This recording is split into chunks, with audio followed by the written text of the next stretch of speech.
satu tugas di calon guru penggerak atau PDK itu juga menjadi guru penggerak, di mana di salah satu modul di 3.1 ini ada sesi dalam melakukan wawancara dengan kepala sekolah yang sedang dilakukan satu kepala sekolah di Desa Selatan yang berkas penting. Begini teman-teman, jadi selama Pak sebagai kepala sekolah ya sekali satu Desa Selatan ini tentu rupanya pasti harus sering menghadapi suatu permasalahan mana dalam permasalahan itu memang harus diambil suatu keputusan walaupun itu penuh dengan dilema ya. Dilema, mungkin nanti bisa Pak Man ceritakan salah satu masalah dalam pengambilan keputusan ya yang memang ada dilema seperti itu dan seperti apa kira-kira keputusan yang diambil saat itu. Silakan. Ya, terima kasih Pak Ngurah. Ini barangkali sebagai generasi kita, jadi generasi kita ke depan yang nantinya akan mengantarkan sekolah ini menjadi sekolah yang semakin bagus, semakin maju. Saya kira perlu kami sampaikan, saya sampaikan bahwa banyak faktor sebenarnya yang menjadi permasalahan yang katakanlah itu sebagai kategori dilema untuk kita mengambil sebuah keputusan terhadap hal-hal yang ada di sekolah untuk kita putuskan dengan pertimbangan-pertimbangan. Jadi pertimbangan-pertimbangan kita yang harus kita ambil di dalam hal untuk mengambil keputusan itu adalah implikasinya kepada siswa bagaimana, implikasinya kepada orang tua bagaimana, pada masyarakat sekitar, kemudian perasaan guru yang mengajar anak itu seperti apa dan seterusnya. Nah, kalau saya selama menjadi kepala sekolah di sini ada beberapa sih sebenarnya, tapi yang sangat menjadi krusial, menjadi hal yang sangat menjadi beban kadang-kadang itu adalah terhadap keputusan yang kita harus ambil untuk memutuskan anak itu menjadi naik atau tidak naik, terutama menjadi tidak naik karena beberapa hal pertimbangan. Nah, tentu untuk mencapai atau mengambil keputusan itu kita mempertimbangkan dari beberapa segi, masukan dari BP seperti apa, masukan dari guru-guru seluruhnya bagaimana, kemudian dari segi nilai keseharian dia seperti apa, nah nilai harian dan nilai akhirnya seperti apa. Tentu kita juga berpedoman pada kriteria. Nah, kalaupun sudah masuk pada kriteria tidak naik kelas, tentu ini juga harus tidak bisa kita langsung putuskan begitu. Jadi kita harus pertimbangkan lagi situasi kondisi anak di rumah itu seperti apa penyebabnya dia seperti itu. Nah, selama ini kita mengambil sebuah keputusan atau menentukan sebuah keputusan pada si anak itu berdasarkan permasalahan-permasalahan yang dihadapi sebelumnya. Jadi kita berusaha seminimal mungkin agar di dalam rapat keputusan untuk tidak menaikkan atau rapat dewan guru itu memperkecil atau meminimalkan adanya sebuah permasalahan untuk kita ambil sebuah keputusan tidak menaikkan siswa. Nah, untuk itu sebelum itulah kita lakukan pengkajian, penelaah kepada apakah itu pemanggilan kepada orang tua, kenapa seperti itu, kasusnya seperti apa, sehingga nanti dalam mengambil keputusan rapat dewan guru itu menjadi berat sekali. Jadi kita harus mempertimbangkan dari semua segi. Nah, kalaupun akhirnya keputusan itu kita harus ambil pada saat rapat dewan guru, biasanya kita harus koordinasi pada semua bagian. Yang terpenting adalah penanganan BP seperti apa sejauh ini, kemudian masalah yang mereka hadapi itu yang paling menyebabkan mereka itu untuk bisa dikategori sebagai anak yang tidak layak untuk naik kelas itu apa. Nah, sehingga dari sana kita koordinasikan juga dengan orang tua siswa. Nah, sehingga yang biasanya yang memudahkan untuk kita ambil keputusan adalah orang tua itu setelah kita kasih penjelasan, penanganannya sudah berulang-ulang dan mereka sudah tahu pada akhirnya kalau anaknya tidak berubah itu bisa berimplikasi tidak naik kelas. Nah, sehingga orang tuanya itu menyadari sepenuhnya bahwa pantas anaknya tidak naik kelas, maka kita akan menjadi ringan untuk memutuskan itu. Jadi intinya adalah kita harus lihat dari semua segi, termasuk pada kehidupan mereka sehari-hari dengan keluarga mereka. Kemudian yang kedua adalah kita lihat riwayat penanganan si anak itu apakah sudah bersama dengan orang tua, itu yang penting. Riwayat penanganan itu harus bersama dengan orang tua dari mulai A sampai Z dalam penanganan itu mereka harus tahu orang tuanya, sehingga pada akhirnya nanti keputusan terakhir kita tidak menjadi berat. Nah, tentu itu menjadi penguat kita kalaupun nanti misalnya ada sangkaan-sangkaan dari masyarakat, kemudian ada protes dari masyarakat, itulah yang menjadi dasar kita untuk memberikan jawaban apa dasar keputusan kita untuk tidak naikkan siswa. Ya, kalau kita ngomong untuk kurikulum yang baru memang sedikit berbeda gitu ya, berbeda. Jadi tidak ada istilah naik tidak naik, yaitu naik fase gitu ya. Jadi mungkin nanti ke depan kita akan ada hal-hal yang perlu kita pelajari, tentuan hukum yang harus kita pelajari kembali. Ya. Dari Bapak mungkin ada yang paling efektif itu dalam menyelesaikan melalui COVID-19 seperti apa? Ya, seperti tadi. Jadi penanganan si anak itu, riwayat penanganannya itu tidak ujuk-ujuk pada saat rapat saja. Jadi dari awal kita sudah tangani dengan orang tua, dengan BP, dengan guru, kita sudah punya riwayat penanganan dari awal sampai dengan titik akhir rapat keputusan Dewan Guru. Kemudian sebelum itu juga orang tua juga harus menyadari bahwa harus mereka kita berikan penyadaran bahwa kondisi si anak ini seperti ini, sehingga kalaupun Dewan Guru memutuskan untuk tidak menaikkan, ya orang tua harus legowo. Jadi orang tua itu legowo tidaknya itu kan tergantung kita sudah berusaha secara maksimal yang sudah mereka kita ajak untuk menangani itu. Nah, di sini pasti ada tantangannya itu Pak,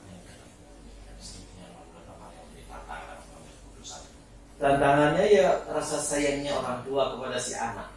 Jadi kalau orang tuanya rasa sayangnya kepada si anak itu berlebihan, terlalu membela si anak, kemudian mengatakan si anaknya itu tidak pantas untuk tidak naik kelas, kemudian merasa mereka terlalu sayangnya kepada si anak, mereka selalu minta tolong bagaimana caranya dan segala sebagainya supaya anak bisa naik kelas.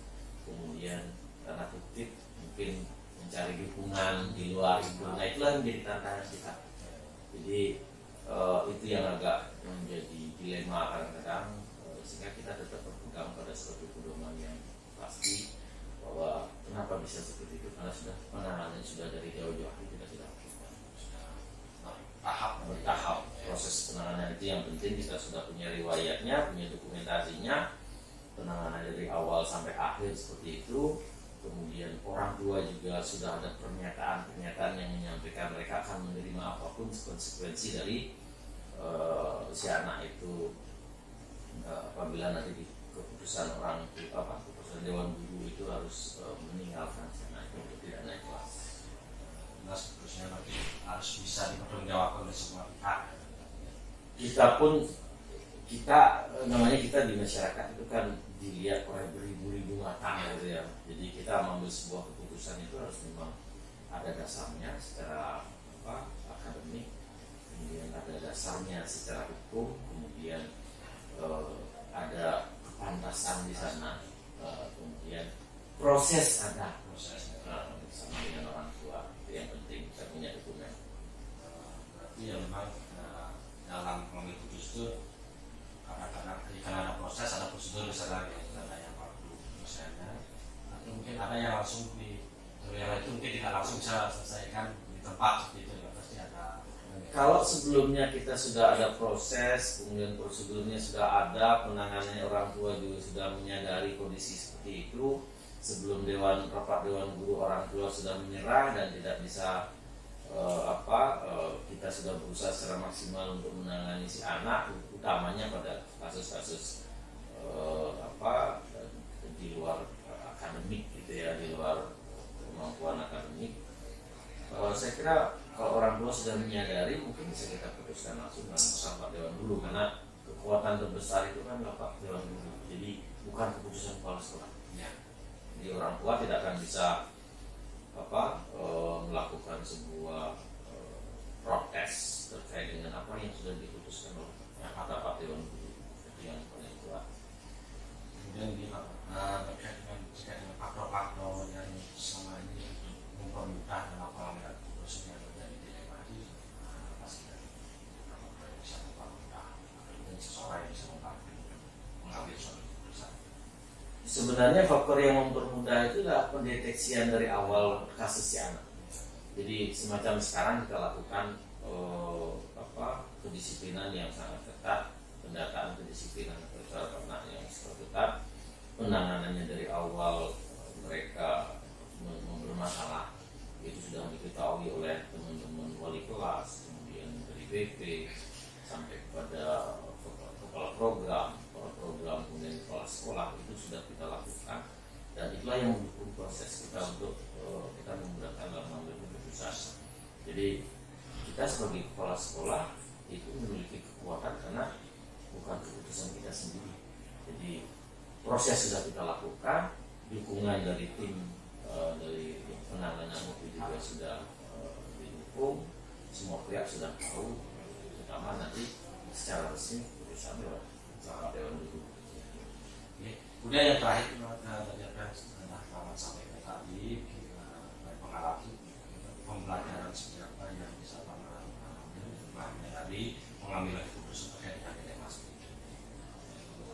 Legowo. Ya, jadi secara kemanusiaan memang kadang-kadang kita harus bertolak pada pikiran diri kita, bagaimana kalau kita memiliki anak seperti itu. Jadi kita kembalikan pada diri kita, bagaimana kalau itu anak kita seperti itu. Jadi kita harus belajar prosesnya sudah benar, kita harus kembali pada diri kita, semasa kita masih bisa bantu. Saya kira ada jalan yang bisa kita lakukan untuk membantu selama tidak menyalahi aturan. Saya kira kenapa tidak kita bantu si anak, dan juga bukan vonis mereka tidak naik kelas itu berarti mereka gagal gitu kan.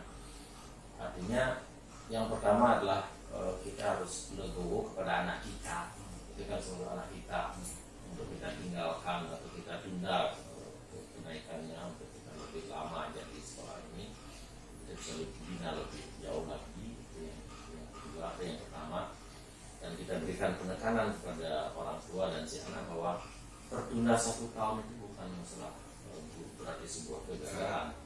Jadi itulah hanya kegagalan yang tertunda. Kalau kita mau pikir realistis, mereka tamat 3 tahun belum tentu setelah tamat 3 tahun mereka langsung bekerja. Jadi mereka harus belajar lagi dan sebagainya. Nah, sehingga faktor kerelaan baik dari orang tua, dari kita sebagai orang tua di sekolah, kemudian faktor penyadaran daripada si anak, legowo mereka menerima permasalahan itu, kemudian legowo kita untuk kembali membina si anak itu tanpa mengenal kesalahan. Saya kira itulah bagian tugas pokok kita sebagai guru di sekolah. Berarti memang dalam proses seperti tadi itu rasa peduli itu yang masih harus ya peduli walaupun ada. Kenapa harus peduli? Karena tugas pokok kita adalah menjadikan si anak dari tidak pintar menjadi pintar, menjadikan anak-anak nakal menjadi tidak nakal, menjadi tidak berhasil menjadi berhasil. Tugas pokok kita itu. Sehingga kembali kepada kita membimbing anak kandung kita sendiri. Bagaimana kita bisa membimbing anak kandung kita bisa berhasil, samakan juga kita membimbing anak kita yang ada di sekolah seperti itu. Sehingga hati itu memang harus tetap ada, rasa itu memang harus tetap ada bahwa itu tanggung jawab kita, itu anak kita. Mereka tidak baik harus menjadi baik, walaupun dengan beberapa cara untuk kita melakukan sebuah proses pembinaan gitu. Baik, terima kasih Pak atas acaranya hari ini terkait dengan pengambilan sering Pak ambil ya, sejak naik kelas pasti ada dilema-dilema seperti itu yang harus memang diambil suatu keputusan akhirnya, walaupun itu melalui rapat dewan guru. Baik, sekali lagi terima kasih atas waktunya sudah meluangkan waktu untuk wawancara pada kesempatan ini. Semoga ini menjadi pembelajaran bagi calon guru penggerak ke depan, dan saya tetap berharap ini adalah sebagai bagian generasi ke depan untuk memimpin sekolah ini menjadi lebih bagus, lebih besar lagi. Apa-apa yang sebelumnya menjadi dasar, kalau itu dianggap sebuah keputusan yang bagus, silakan nanti ke depan kalau mau kesempatannya ada, silakan itu tetap dipakai dan dipedomani sebagai bagian untuk kita menjadi seorang figur pemimpin di sebuah sekolah dimanapun itu, tidak hanya di sini, mungkin di tempat lain. Terima kasih. Om Santi Santi.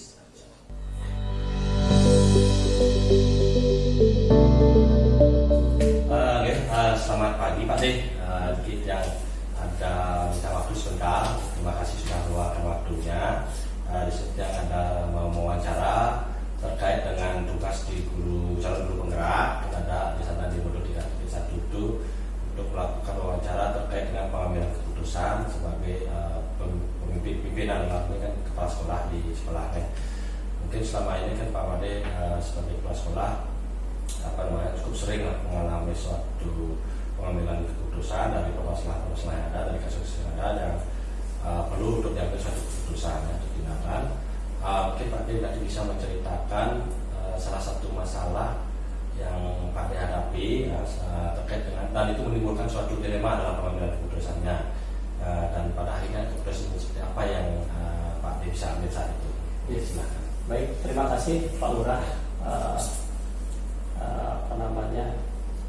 Yang pada kesempatan ini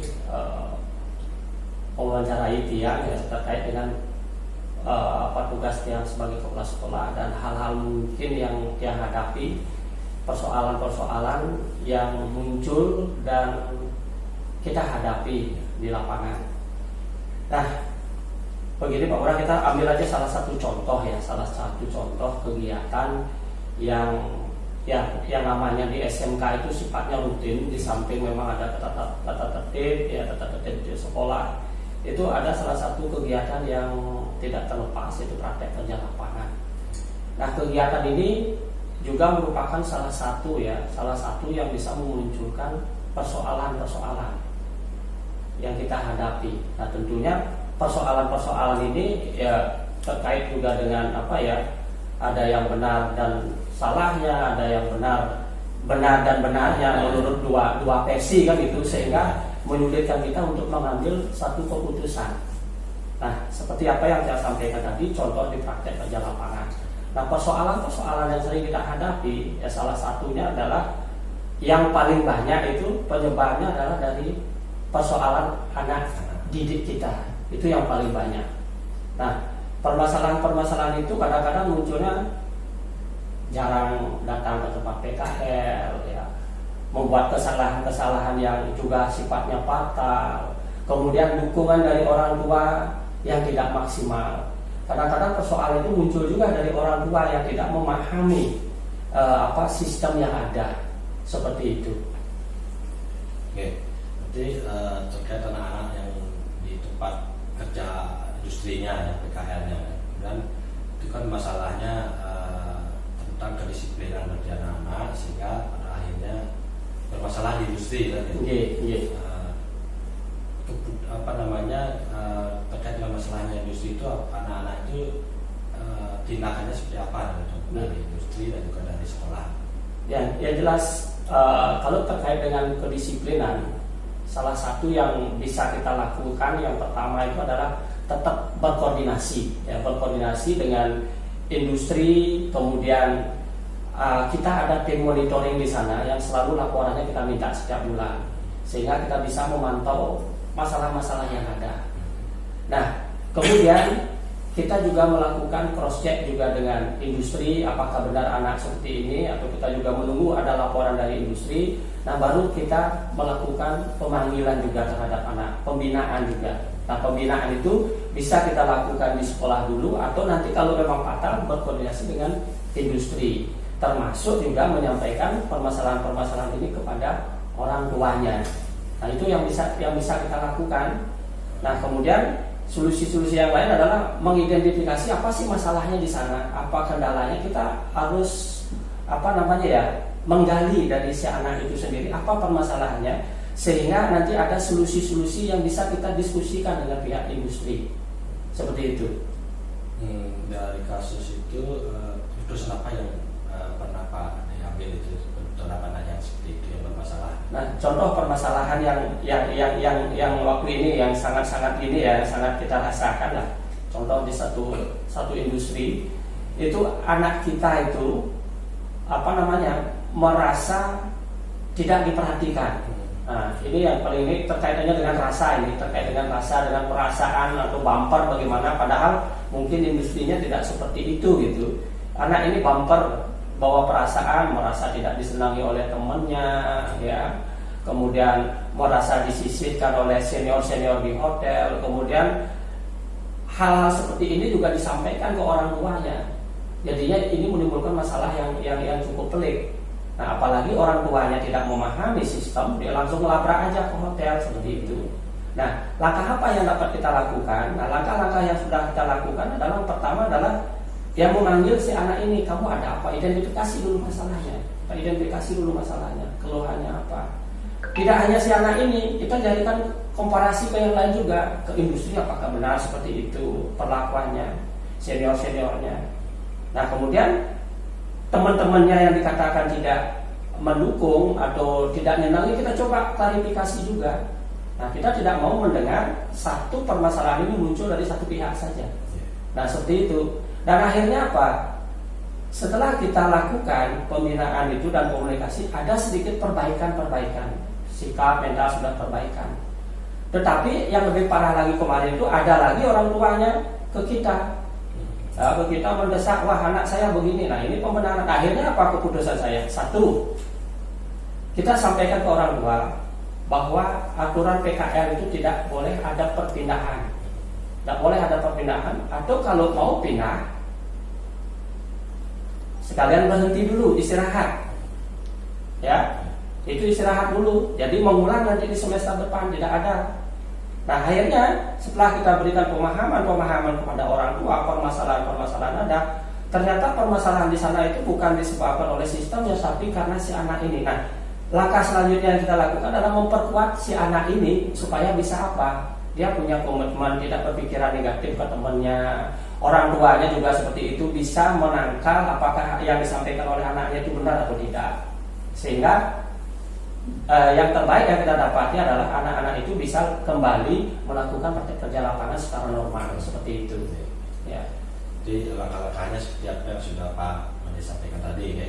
Kemudian terkait dengan ini Pak, dalam pengambilan keputusan itu kira-kira apa yang menjadi tantangan itu di dalam pengambilan keputusan terkait dengan kasus-kasus yang tadi lima seperti itu?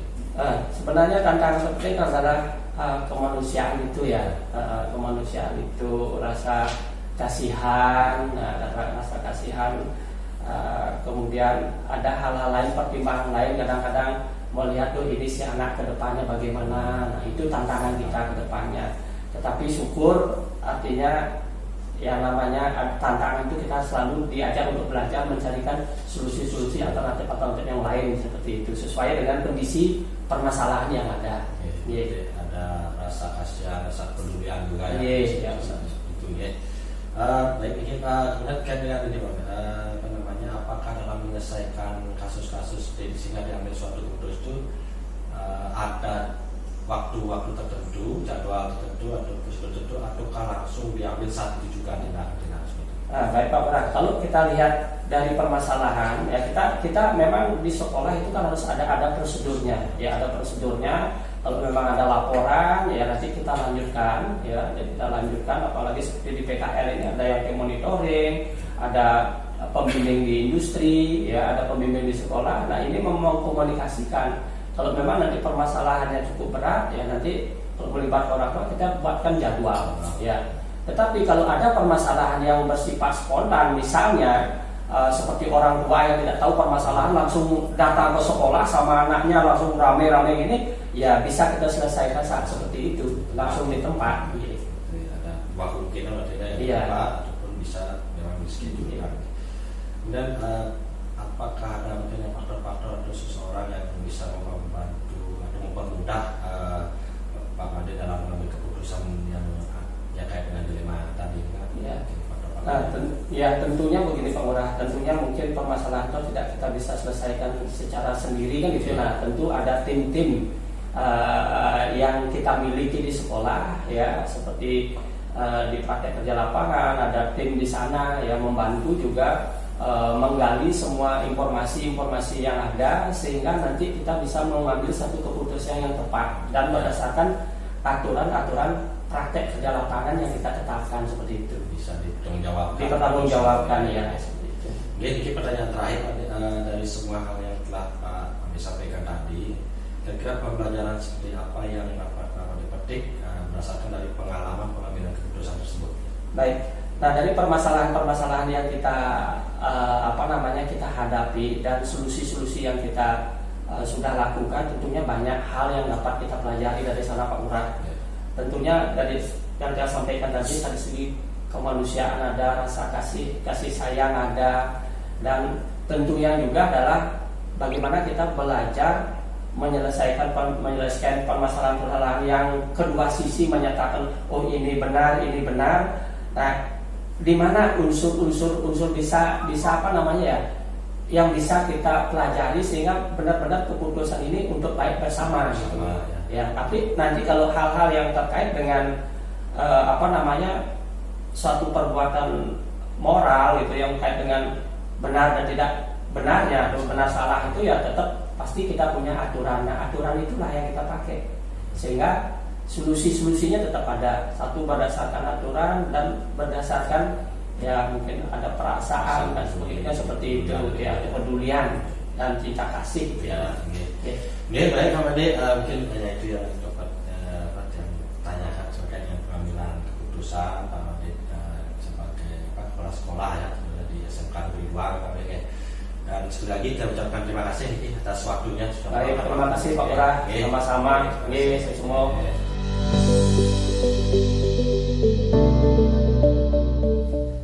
Ya, selamat siang Bu Sinta. Terima kasih ini sudah meluangkan waktu untuk saya wawancara ya. Di sini saya di program pendidik program pendidikan calon guru penggerak.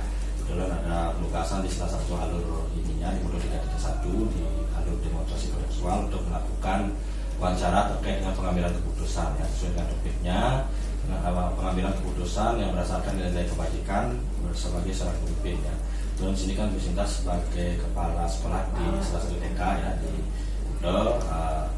pimpinan satu instansi ya, itu cukup sering menemui suatu permasalahan atau kasus-kasus yang menimbulkan suatu dilema baik itu dilema etika maupun rujukan moral. Mungkin Bu Sinta bisa mengidentifikasi atau menceritakan salah satu mungkin kasus permasalahan yang pernah Bu Sinta hadapi terkait dengan dilema tadi.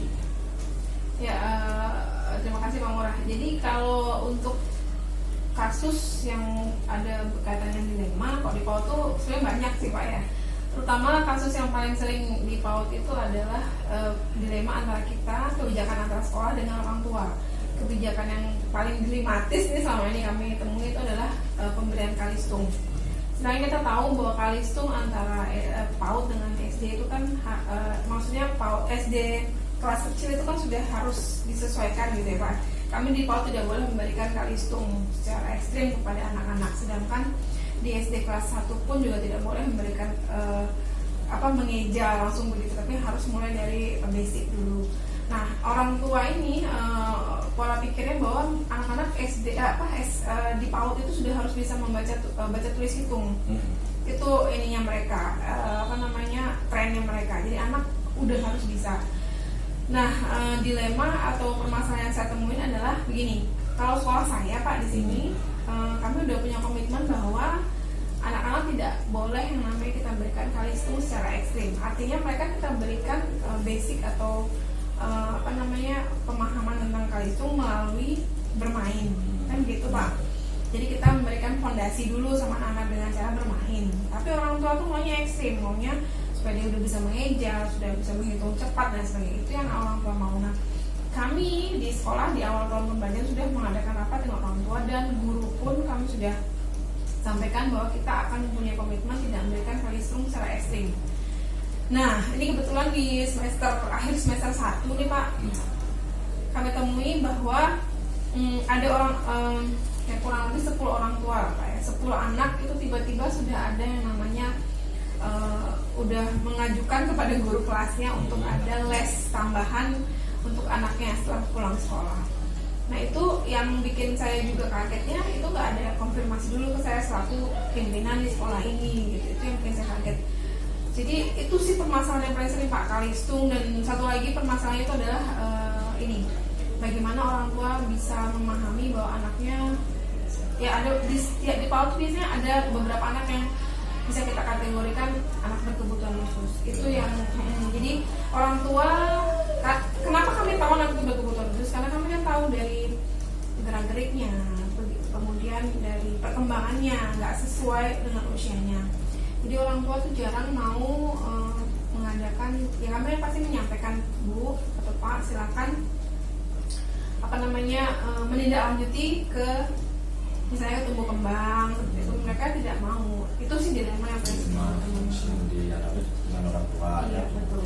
Jadi kepada orang tua. Lalu dari kasus tadi, kasus yang menimbulkan dilema artinya ya, bagaimana Bu Sinta dalam menjalankan pengambilan keputusan, langkah-langkah atau strategi apa yang biasa Bu Sinta gunakan yang mungkin Bu Sinta anggap efektif ya dalam pengambilan keputusan pada kasus-kasus dilema tadi.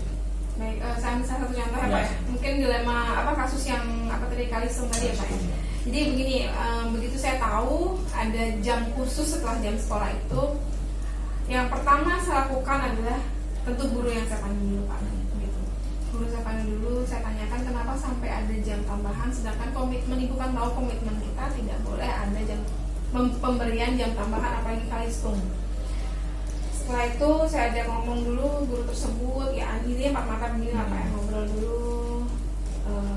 Ternyata guru tersebut menyampaikan bahwa memang orang tua yang terus dari awal semester sudah terus membujuk, Bu tolong dong, minta tolong lah intinya Pak gitu. Karena guru tuh merasa nggak enak gitu, akhirnya ya apalagi udah sampai 10 orang yang minta tolong tuh nggak enak. Akhirnya guru tuh mengiyakan gitu. Oke, saya dengan alasan tersebut saya bilang oke, saya pahami, tapi tolong dipahami lagi Bu, ini kan sudah jadi kebijakan kita. Tapi kalau memang sudah berjalan, oke, silakan berjalan dulu. Nanti saya akan cari cara lain untuk berbicara dengan orang tuanya. Gitu.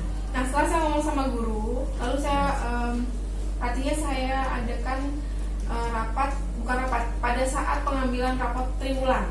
Nah disitu saya kumpulkan semua orang tua. Saya kumpulkan orang tua murid, lalu saya berikan sedikit kebijakan yang menyatakan bahwa kalistung itu tidak dibenarkan secara ekstrem di PAUD, seperti itu Pak. Setelah itu saya ingatkan kembali bahwa ini loh Bu, kita sudah sepakat tidak ada kalistung di TK dengan cara yang ekstrim. Jadi kita tetap pakai dengan cara ngajak anak bermain sebenarnya gitu. Nah kemudian setelah itu, setelah rapat selesai, saya mohon kepada yang 10 orang tua tadi untuk tetap tinggal di ruangan gitu. Jadi saya bicara lagi dengan mereka yang 10 orang tadi jadi saya minta tolong, artinya saya bicara lagi, saya sampaikan maaf ini karena sudah berlangsung, oke, itu nggak mungkin saya cut kan, saya bilang gitu. Jadi kita buat kesepakatan ulang lagi ya saya bilang gitu. Jadi kita lihat, saya akan memantau anak-anak yang ikut les tambahan ini, apakah si anak ini nantinya akan merasa keberatan, kelelahan atau merasa nggak nyaman dengan pemberian les tambahannya atau enggak. Kalau si anak memang merasa nyaman, fine aja, happy aja, silakan mama lanjutkan. Tapi kalau ada 1 anak, 2 anak yang merasa udah nggak nyaman, saya harus putuskan dan saya harus tegaskan mama sebaiknya memberhentikan. Saya sampaikan begitu Pak. Dan orang tua udah sepakat seperti itu. Jadi tetap ada pilihan ke orang tua, keputusan yang diambil itu sesuai dengan sepakat dengan orang tua, termasuk juga melihat kondisi dari anak-anak pastinya. Ya, sangat solutif lah, dirinya sudah penyelesaian kasusnya ya, langsung untuk kepentingan semua pihak di sana ya, terakomodir ya. Baik Bu Sinta, kemudian terkait dengan tantangan ini ya dalam pengambilan keputusan itu, mungkin ada tantangan mungkin yang Bu Sinta hadapi dalam pengambilan khususnya kasus-kasus yang lebih dilema tadi. Kalau tantangan yang paling menantang itu justru pada saat ini Pak, saat kita mengarahkan orang tua untuk mengajak anaknya ke ke tumbuh kembang. Bagi anak-anak yang berkebutuhan khusus ini Pak. Iya, tantangannya luar biasa Pak. Jadi pernah sampai kita tuh yang hampir dicaci, bukan hampir, emang udah dicaci maki sama orang tua pun itu pernah gitu. Ibu nih gimana? Bahkan mereka sampai mau memindahkan anaknya keluar dari sekolah kami karena kami bilang anaknya, padahal kami tidak menyampaikan bahwa anaknya berkebutuhan khusus. Cuman kami menyampaikan bahwa anak ini perkembangannya tidak seperti anak pada yang lainnya, mah, tapi bisa nggak coba diajak dulu ke tumbuh kembang. Padahal kami cuma menyampaikan begitu. Yang paling marah itu adalah papanya. Kami menyampaikan ke ibunya. Begitu ibunya menyampaikan ke papanya, marah luar biasa. Kebetulan papanya itu ada TNI, gitu kan. Jadi emosinya agak berat gitu kan. Kami juga merasa nggak enak. Akhirnya kami dengan tetap harus sabar lah Pak ya, menghadapi itu harus tetap harus sabar. Jadi kami telepon orang tuanya. Karena mamanya bilang, maaf bu, papanya ini marah-marah bu ini gitu. Waduh, kalau udah marah-marah nih lain cerita nih jadi gitu kan. Jadi saya memberanikan diri juga karena ini masalah harus selesai gitu. Jadi kebetulan anak ini memang saya nggak berani mengatakan bahwa arahnya autis atau apa, cuma memang perkembangan tidak seperti anak lain. Jadi saya telepon bapaknya, maaf Pak, mohon maaf dengan sangat, bisa bapak ke sekolah. Jadi intinya kami mengundang beliau ke sekolah gitu. Terus akhirnya intinya Pak, singkat cerita, dia sudah datang ke sekolah. Kami mengadakan pertemuan tuh kurang lebih 3 kali Pak dengan papanya ini. Yang pertama cuma dia, oke, ya, begitu aja. Kami sodorkan laporan perkembangan, cuma ya jawabannya ya, begitu aja. Begitu, habis itu sudah papanya kembali. Kami undang yang kedua kalinya lagi. Kami sampaikan hal yang sama juga dengan yang kedua, kami langsung sodorkan ini Pak, nomor telepon tumbuh kembang. Gitu. Langsung kami sodorkan orang dokternya yang mana, kami langsung arahkan begitu. Yang pun coba kami pikirkan lagi. Itu yang kedua. Akhirnya yang ketiga kami telepon lagi, Pak, mohon maaf bisa ke sekolah lagi Pak, ada hal penting. Akhirnya disitulah kami bicara, bagaimana Pak, kami sudah berikan nomor telepon, sudah kami berikan nomor, kapan Bapak akan pergi untuk mengantar atau perlu kami temani. Habis saya begitu Pak. Oh enggak Bu, nanti nanti saya kesana sama istri saya akan telepon. Akhirnya beliau ke situ. Dan akhirnya ya intinya gini Pak, si orang tua ini setelah mereka kesana mungkin banyak dapat ini ya Pak ya, dari dapat pemahaman baru dari dokternya. Di situ saya lihat mulai perkembangan si anak. Artinya si anak sepertinya sudah mendapatkan penanganan khusus, penanganan yang tepat gitu ya. Jadi sudah mulai bicaranya sudah mulai lancar gitu Pak. Jadi fokusnya juga sudah mulai, itu sekitar 3 bulan setelah itu Pak, fokus sudah mulai bagus lagi di sana. Dan orang tua pun ya udah biasa. Jadi umumnya pasti orang tua kembali ya, iya, karena tidak bisa menerima dengan kondisi anaknya ya, memang harus diberikan treatment yang tepat pastinya namanya khusus. Baik, untuk ini jadwal dalam penanganan suatu kasus pengambilan keputusan lah itu, apakah ada jadwal khusus tertentu ataukah bisa diselesaikan atau langsung diselesaikan di tempat gitu, gimana jadwal khususnya? Kalau mengenai penjadwalan itu tentunya ini tergantung dari kasus yang kita dapati gitu Pak. Kalau misalnya kayak kasus yang tadi saya bilang yang anak berkebutuhan khusus tuh ya kita itu harus segera mungkin. Jadi begitu saya tahu perkembangan dari gurunya langsung saya info ke orang tua. Tapi kalau untuk yang kasus yang tadi yang tadi Kalistung itu kan butuh proses. Jadi saya lihat perkembangan dulu si anak nih. Pertama saya undang orang tua dulu, kita buat kesepakatan. Setelah buat kesepakatan, minggu depannya saya cek anak-anak di kelas gitu. Minggu kedua saya cek lagi anak-anak kelas apakah ada rasa bosan atau tidak. Ini itu penjadwalan yang saya lakukan. Tergantung kasusnya. Tergantung kasus yang saya hadapi. Waktu khusus penanganan penjadwalan lah, ataupun bisa diselesaikan saat itu juga. Iya.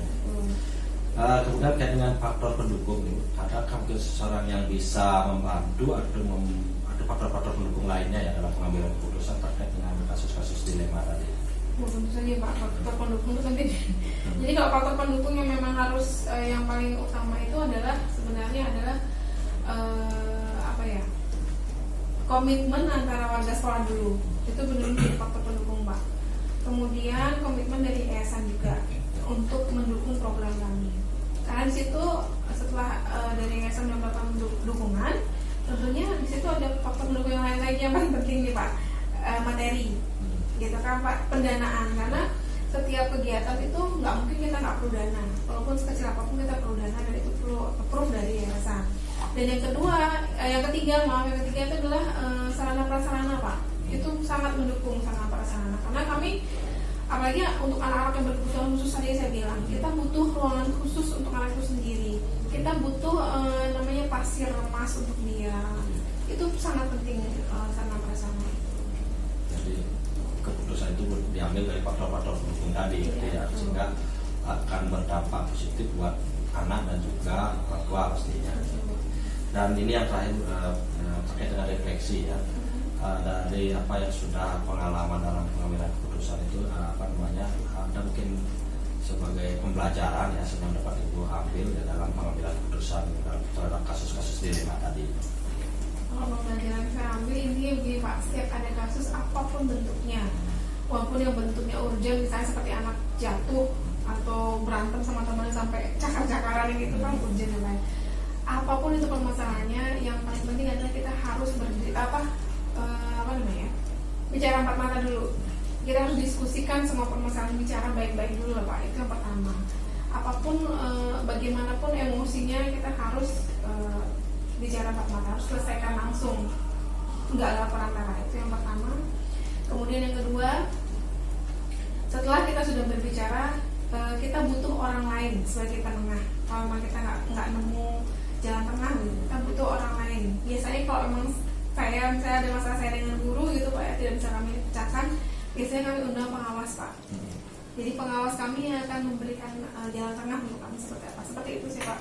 Jadi kita harus bicara empat mata dulu, kalau udah nggak nemu jalan, udah kita undang orang ketiga. Gitu. Oh iya, mungkin sedikit lagi ini untuk yang terakhir.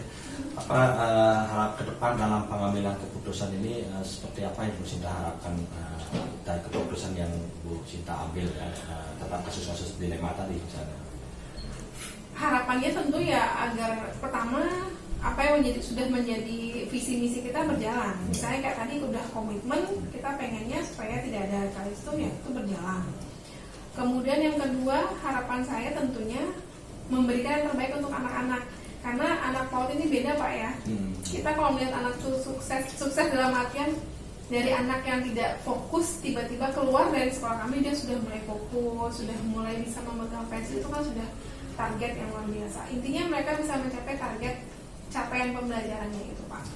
Ya, dan tentunya dengan target program kami juga dan komitmen kami di awal sesuai dengan kurikulum yang sudah kami susun gitu Pak. Baik, terima kasih. Ini ternyata cukup banyak juga ya kasus dilema pastinya yang dihadapi dan memang harus diambil suatu keputusan ya, keputusan seperti apa yang kita sampaikan tadi di awal ya, memang keputusan surat pemimpin itu harus berdasarkan nilai kebajikan universal itu ya, dan memang sudah memenuhi intinya keputusan yang kita ambil itu untuk kepentingan semua pihak ya, tidak ada yang merasa dirugikan ya, dan memang bisa dipertanggungjawabkan pastinya. Yes, sekali lagi terima kasih atas waktunya. Mohon maaf kalau ada salah kata tadi ya. Selamat siang.